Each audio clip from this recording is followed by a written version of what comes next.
మీ ఎలాంటి వ్యాపార ప్రకటనలకైనా వెంటనే మా ఛానల్ సంప్రదించండి. ఓం నమ శివాయ నమ. ఓం శ్రీ పరబ్రహ్మ దేవి మహాశక్తి స్వరూపిణి ఓంకారి రూపిణి ఓం శ్రీ మాత్రే నమ. ఓం కొండదేవతాయ నమ. ప్రజలందరికీ నమస్కారము. 2025 అక్టోబర్ నెల. ఈ నెలలో ఈ 12 రాసులకి ఎలా జరుగుతుంది, ఎలా జరగబోతుంది, ఎలా ఉందనేది, స్థితిగతులు ఎంతవరకు వచ్చినాయి అనేది మనం ఈరోజు చెప్పబోతున్నాం. మరి జాతక బలము, జీవిత బలము, స్థాన బలము, పూజ బలము, యోగ బలం.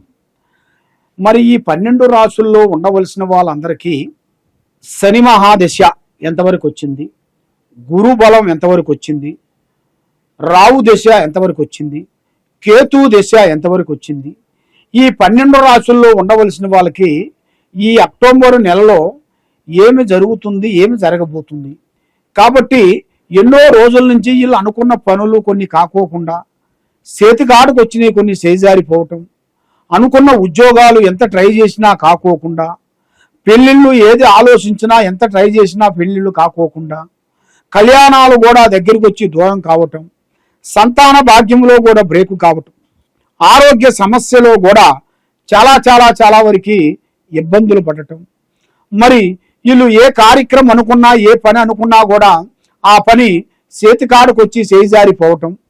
మరి గవర్నమెంట్ డిపార్ట్మెంట్ కానీ, హోమ్ డిపార్ట్మెంట్లో కానీ, రెవెన్యూ డిపార్ట్మెంట్లో కానీ, రియల్ ఎస్టేట్లో కానీ కొన్ని ప్రమోషన్లు, కొన్ని చేయాల్సిన కార్యక్రమాలు ఈ నెలలో ఎలా ఉన్నాయి, ఎలా ఉండబోతున్నాయి, మరి వాళ్ళు ఏ శాంతం చేస్తే వాళ్ళకి ఆ సమస్య అనేది తీరిపోతుంది, మనశ్శాంతి అనేది వాళ్ళకి ఎలాగ నిలబడుతుందో అనేది మనం ఇప్పుడు ఈ 12 రాసులకి స్థితిగతులు ఎలా ఉన్నాయా అనేది చెప్పబోతున్నాం. ఓం నమ శివాయ. అక్టోబర్ నెల ధనుస్సు రాశి. ఈ ధనుస్సు రాశిలో ఉండవలసిన వాళ్ళు మనసు, ఆలోచన, తెలివితేటలు చాలా రకాలుగా ఉంటాయి. వాళ్ళకి చూస్తే అమాయకులు లెక్కుంటారు, కానీ అబ్బో అసాధ్యులు. చూసి రమ్మంటే కాల్చి వచ్చే మనస్తత్వం కలిగిన వాళ్ళు. వీళ్ళకి మనం చాలా జాగ్రత్తగా ఉండాలి. వీళ్ళతో మనం మాట్లాడాలన్నా కష్టమే, వీళ్ళతో మనం మాట చెప్పి వాళ్ళతో నెగ్గాలన్నా కష్టమే. ఎందువల్ల అంటే ఎక్కువగా స్పీడ్గా ఉంటుంది వీళ్ళకి. వీళ్ళు చెప్పారా, వీళ్ళు కొన్ని విషయాలు స్టార్ట్ చేశారా అంటే చెవులో నుంచి రక్తాలు గారాల్సిందే. అలా మాట్లాడుతుంటారు, స్పీడ్గా మాట్లాడుతుంటారు, ఆగదు. మనల్ని మాట్లాడలేరు.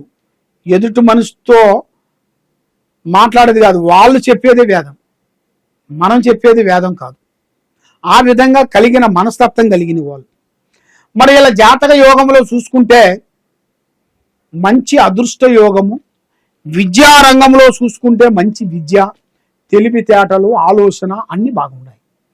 కాబట్టి స్త్రీ నుంచి కొన్ని సమస్యలు కొన్ని రాబోతున్నాయి. భార్య నుంచి లేనిపోయిన సమస్యలు, కుటుంబంలో మనశ్శాంతి లేకుండా ఉండటం, మరి ఆస్తులు గొడవలు, అన్నదమ్ముల్లో నుంచి కొన్ని సమస్యలు, అక్కజల్లెల్లో నుంచి కొన్ని లేనిపోయిన సమస్యలు కొన్ని రావటం, అమ్మా నాన్నల వల్ల వాళ్ళ ఆరోగ్య పరిస్థితిని, వాళ్ళ కుటుంబ పరిస్థితిని వీళ్ళు అర్థం చేసుకోకుండా ఉండటం, వీళ్ళు ఒకటి చెబితే వాళ్ళు ఇంకోటి చేయటం, వాళ్ళు ఒకటి చెబితే వీళ్ళు ఇంకోటి చేయటం, ఇలాగా ఒకటి కాబోతే ఒకటి, ఒకటి కాబోతే ఇంకోటి, ఇంకోటి కాబోతే ఇంకోటి, ఇలాంటి సమస్యలు వీళ్ళకి ఎక్కువగా ఎదురవుతుంటాయి. కాబట్టి వీళ్ళకి మైండ్లో కలిగిన ఆలోచన వీళ్ళు ఆలోచిస్తారు, ఎదుటివాడు ఆలోచనలు లెక్క పెట్టరు.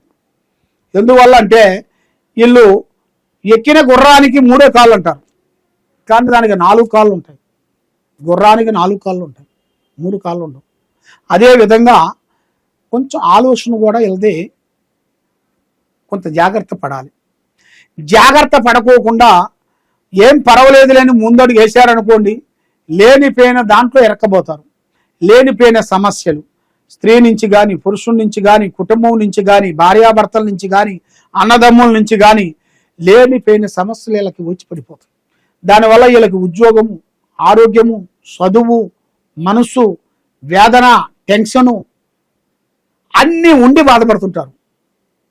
కొంతమంది అన్నీ లేక బాధపడతారు. మాకు డబ్బులు లేవు, మాకు ఇల్లు లేదు, మాకు కారు లేదు, బంగ్లా లేదు, మాకు వస్తువులు లేవు అనేది చాలామంది బాధపడుతుంటారు. ఎలా జాతకంలో అలా లేదు. ఎలా జాతకంలో అన్నీ ఉంటాయి, కానీ బాధలు తప్పవు. ఎందువల్ల? అది కర్మబలం. ఆ కర్మబలం వెళ్ళి పీడించేంతవరకు అది వెంటాడుతూనే ఉంటుంది. కాబట్టి ఆ కర్మబలం, చెడు బలం అనేది ఎప్పుడు తీరిపోతుందా అని వీళ్ళు ఎక్కువ ఆలోచన చేస్తుంటారు. ఈ కర్మబలం వీళ్ళకి ఈ నెల 19వ తారీఖు నుంచి కొన్ని మార్పులు రాబోతున్నాయి. 19 నుంచి నూతన పనులు, నూతన కార్యక్రమాలు, నూతన పనులు వ్యవసాయంలో కానీ, భూమిలో కానీ, రియల్ ఎస్టేట్లో కానీ, రాజకీయంలో కానీ కొడితే పెద్ద పెద్ద స్థాయిగా ఎదుగుతారు. వీళ్ళు మామూలు చిన్న చిన్న పనులు చేయరు. ఒక పని చేయాలనుకున్నారు అనుకోండి, చిన్న చిన్న వ్యాపారాలుగా వీళ్ళు చేసేవి పెద్ద పెద్ద కోట్లు బిజినెస్. ఒక బిజినెస్ చేయాలనుకున్నారు అనుకోండి, కోట్ల మీదే ఉంటుంది ఆలోచన. చిన్న చిన్న బిజినెస్ చేసినా వాళ్ళు చేసినట్టు అనిపించదు. ఆ విధంగా ఇలా మైండ్ కలిగిన వాళ్ళు. మరి ఇలా మైండ్, మనసు, ఆలోచన అన్ని కరెక్ట్గా ఉండాలి అంటే ఇలా మీద ఉండాల్సిన గ్రహశక్తులు కొన్ని తిరుగుతుంటాయి. ఆ గ్రహశక్తుల వల్ల మైండ్, మనసు కరెక్ట్గా ఉండదు. కాబట్టి వీళ్ళు చేయాల్సింది, భగవంతుడు ఒక మాట చెప్తారు దేనికైనా, ఎవరైనా సరే, తొక్కితే రాయి మొక్కుతే దేవుడు, శివుడు ఆజ్ఞ లేనిది సేమైనా కుట్టదంటారు. అలాగా వీళ్ళు శివపారాధన చేయాలి, శివుణ్ణి పూజించాలి, శివాలయం గుడికి వెళ్ళాలి. 9 వారాల పాటు గుడికెళ్ళి ప్రదర్శనలు చేసి ఆ శివుడికి మనస్ఫూర్తిగా వీళ్ళు పూజించినట్టయితే వీళ్ళు చేయాల్సిన పూజా బలం ఏమిటంటే ఆ గుడికి వెళ్ళేటప్పుడు కొన్ని పండ్లు తీసుకొని వెళ్ళాలి. కొబ్బరికాయలు, నిమ్మకాయలు కాదు, కొన్ని పండ్లు, కొన్ని ప్రసాదాలు అవి తీసుకొని వెళ్ళి స్వామి దగ్గరికి వెళ్ళి కొన్ని ప్రదర్శనలు చేసి మీ సేతుకుంట అక్కడ ఉండాల్సిన కొంతమంది భక్తులకి మీ సేతుకుంట ఆహారమో, భోజనమో, పండ్లో మీ సేతుకుంట ఇచ్చినట్టుకైతే మంచి అదృష్టము, మీకు మంచి మనశ్శాంతి, మంచి పనులు సదస్తు అవుతాయి. ఆ భగవంతుడు మిమ్మల్ని సదాస్తు అంటాడు. ఆ భగవంతుడు దయ నుంచి మీకు అన్నీ కలిసి వస్తాయి, మనశ్శాంతి కలుగుతుంది, చేసే పనులు ముందుకు వచ్చే మార్గాలు ఉన్నాయి. కాబట్టి ఎన్ని రోజుల నుంచో మీరు అనుకునే పనులు ఎన్నో అనుకున్నారు, కాబట్టి ఆ పనులు కాకోకుండా ఇక అయిపోయిందిలే మన పని, ఇక ఎదగలేములే, సాధించలేములే అని చాలామంది సతమతమైపోతుంటారు. సతమతం పడాల్సిన పని లేదు. పడ్డవాడు చెడ్డవాడు కాదు. కాబట్టి మీకు అంటూ మళ్ళా ప్రయత్నం చేయండి. ఆ ప్రయత్నంలో మీకు మార్గము, పరమార్థం అనేది కలిసి వస్తుంది. ఆ మార్గంతో పాటు మీరు పెద్ద స్థాయికి ఎదుగుతారు, చేసే పనులు అభివృద్ధిగా అవుతాయి, లక్ష్మి నిలబడుతుంది, మనశ్శాంతిగా ఉంటుంది, భార్యాభర్తల నుంచి ఒక మనశ్శాంతి నిలబడుతుంది. ఎప్పుడు మనశ్శాంతి అనేది నిలబడుతుందో అప్పుడు మీకు అష్టౌషధ్యాలు, భాగ్యభోగాలు, మనశ్శాంతి, లక్ష్మి అన్ని మీకు వనక్కుడే మార్గాలు కూడా కొన్ని కనబడుతున్నాయి. కాబట్టి ఏ కార్యక్రమైనా సరే ఎదుటివాడు ఏదో చెప్పాడు అని దాన్ని ఆలోచించి చేశారనుకోండి, చాలా ప్రమాదంలో పడిపోతారు.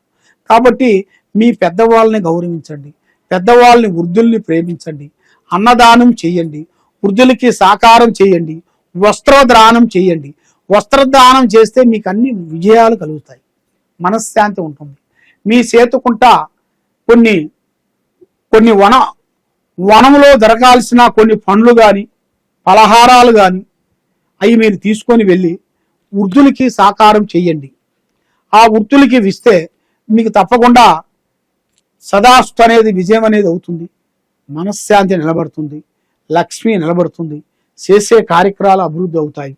కాబట్టి మీరు చేయాల్సిన పూజా బలం చేసినట్టుగా, నేను చెప్పిన ప్రకారంగా చేసినట్టుకైతే మీ ఇంట్లో ఏముంది, మీ మీద ఏముంది, మీ భార్య మీద, మీ పిల్లల మీద, మరి మీ పిల్లలు మీరు ఉద్యోగాల గురించి మీరు వెళ్ళినప్పుడు మరి మీ పిల్లలు వాళ్ళు ఏ విధంగా చదవాలనుకుంటున్నారా, లేదు చెడు ఆలోచనలోకి పోతున్నారా అనేది మీరు తెలుసుకోవాలి. తెలుసుకోకుండా ఏం పర్వాలేదులే, పిల్లవాడు మంచిగా చదువుతున్నారులే, ఏం కాదులేని మీరు అశ్రద్ధగా పాటించినట్టుగైతే వాడు ఎవరిని ప్రేమిస్తాడో తెలియదు, ఏ సమస్య తెచ్చి పెడతాడో తెలియదు.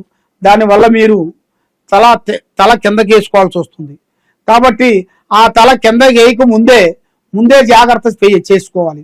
ఈ పిల్లోడు ఎలా వెళ్తున్నాడు, ఈ పిల్ల ఎక్కడికి వెళ్తుంది, వీళ్ళు ఏం చదువుతున్నారు, ఏ స్నేహితుడితో మాట్లాడుతున్నాడు, ఎక్కడ జరుగుతుంది విషయం అనేది పెద్దవాళ్ళకి మీరు తెలుసుకోవాల్సింది తల్లిదండ్రుల బాధ్యత. ఆ బాధ్యతని మీరు పోగొట్టి డబ్బే కావాలంటే నీకు డబ్బు నీ ఎమ్మట రాదు. వచ్చేటప్పుడు నీతో వచ్చేది లేదు, అది పోయేటప్పుడు నీ అంట రాదు. అదే విధంగా నువ్వు ఎంత కష్టపడాలో ఎంత చేయాలో అది నీ నిర్ణయాన్ని బట్టి ఉంటుంది. కాబట్టి నువ్వు ఏ కార్యక్రమం చేసినా ఎక్కడెక్కడో పోయి జ్యోతిష్యం చెప్పించుకొని బాధపడుతూ ఎన్నో విధానాలుగా బాధపడుతూ ఉన్నారా, ఈ కింద ఉండాల్సిన నెంబర్కి ఒకసారి సంప్రదించినట్టుకైతే నీ పేరుని బట్టి సమయాన్ని బట్టి ఎలా ఉంది ఏమిటా అనేది మేము చూసి జాతక చక్రం వేసి చూసి చెప్పగలుగుతాం. కాబట్టి ఏ సమస్యకైనా మన దగ్గర ఒక పరిష్కారం దొరికింది. ఎతకాలి, చూడాలి, కష్టపడాలి, దానికి ఏదో ఒక విధంగా దొరుకుతుంది. కాబట్టి మీరు ఒకసారి మమ్మల్ని సంప్రదించినట్టుకైతే మీకు ఏ సమస్య ఉందా అనేది మేము చూసి చెప్పగలుగుతాం. సర్వో జనా సుఖినో భవంతు. ఓం నమః శివాయ నమః.